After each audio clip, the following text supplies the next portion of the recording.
Hey guys, so just a little bit of an update on Ol'Red's engine. She's together. Let me know what you think in the comments.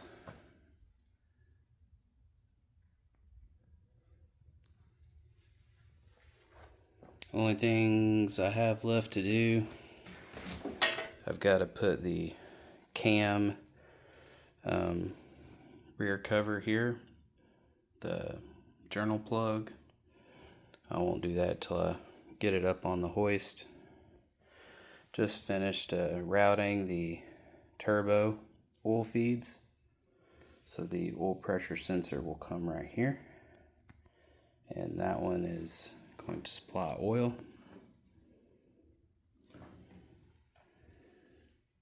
That'll be my oil pressure sensor. And then those are the turbo feeds.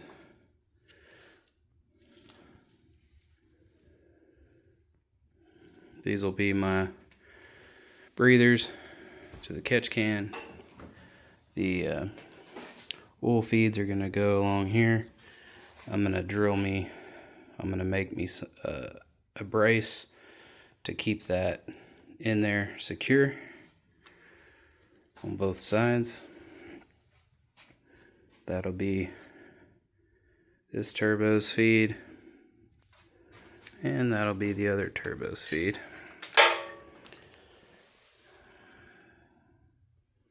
Still got to put the water pump on. I'm ordering a water pump gasket because that's been sitting for a year. So I'll take the rear cover off and service the impeller and put a new gasket on before I put it on. And then the only other thing is power steering. It'll go here. Those two bolts there. But yeah, she's together. And to the fun stuff. Here's one of the two turbos. The other one is right there. Haven't even got it out yet. This is a Summit labeled turbo, but it's made by Garrett. It's a GTX 3076R Gen 2. So there's a port there for the, if you wanted to see what the turbine wheel speed is. I'm not going to be leaning on it that hard. This turbo, it's got a, it's a 58 millimeter compressor inducer and a 55 millimeter turbine exducer.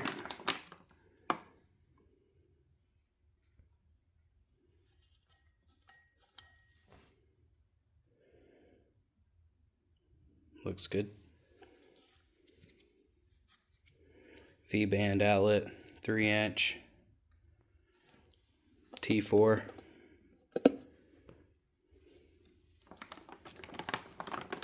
It does have, like most Garrett turbos, it does have provisions for water cooling. I'm gonna not go down that route initially. I don't think I need to, but there'll be two of those. I'm still looking how I want to route this, and I really won't know until I get the engine in Ol'Red. I'm going to try to do that tonight, but I'm by myself. It's never fun with a new engine to do it by yourself, but I'm probably going to try. I've just got a couple odds and ends that I'm going to do, and then I'm going to throw it in and then start getting the accessories on, getting those out of the way, and then start planning for how I want to put these. Now, there's a couple of options. And again, my footprint, I've got a decent amount of room to work with, but I don't have an infinite number. So, sorry, I'm trying to hold this. I don't want to, sorry about the mess. I'm doing a lot of stuff.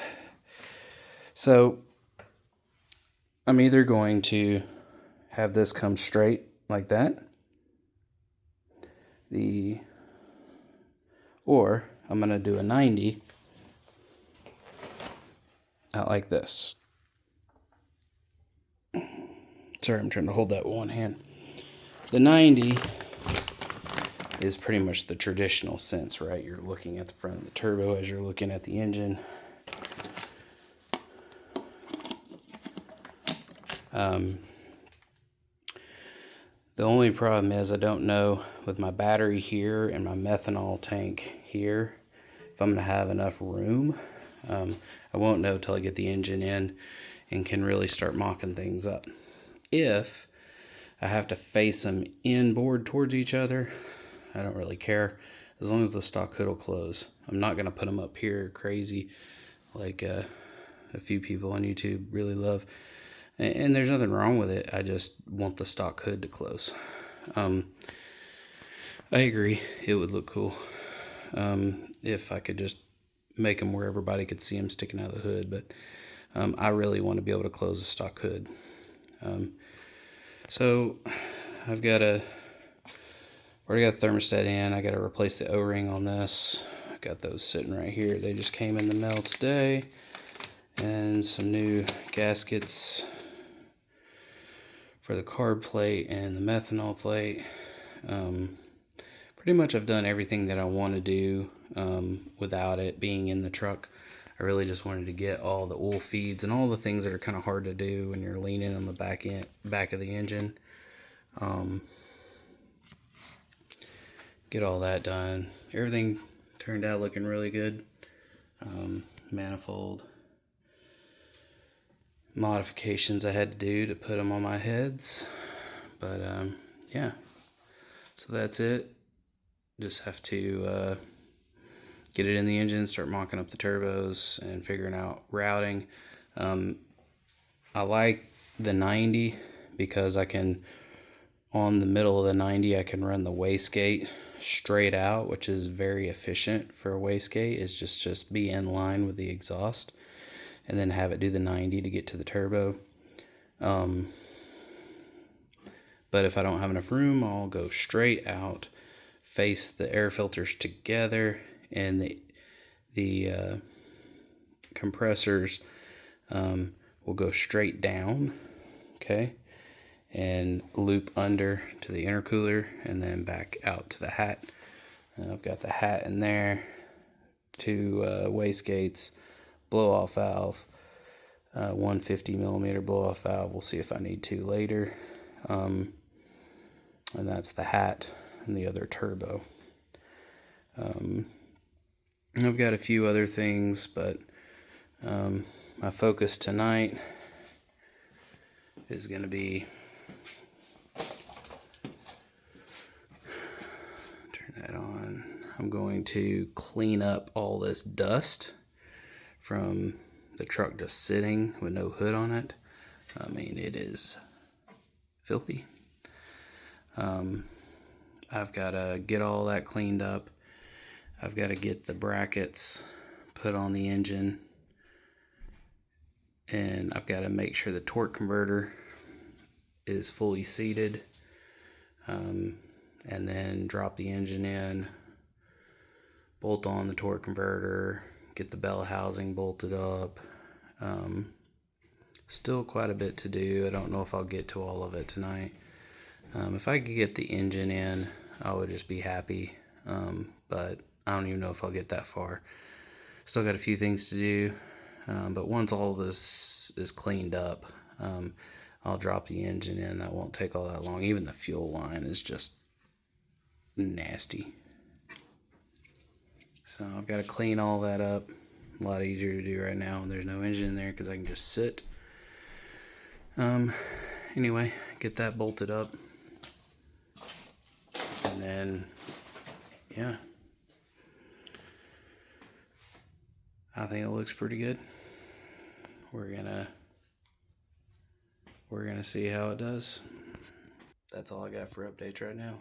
I'll get back with you once it's in the truck and I kind of have an idea how I'm gonna do the turbos. What I might do, I don't have a welder. I got a buddy that welds, so what I might end up doing is just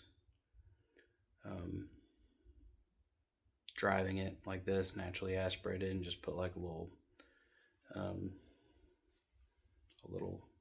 stack, leave the hood off, drive it to his shop, and let's weld everything up. But I'm a little concerned about how big of an intercooler I can fit, so I'm still going to keep the methanol stuff for now. And I may just straight up take the compressor side and just run them both together and straight in the boot, and just wait on the intercooler until I can find just the perfect size, just so I could at least drive it around and get some bass tuning. And before I start throwing the boost down to it, I'll probably put a 6-pound spring, probably a 7 or 8 pound spring on the gate, and just run it on gate until I can get a good tune up, and then we'll just slowly creep in once I get all the plumbing and get the intercooler and everything tied in. But that's it. I'll let you know.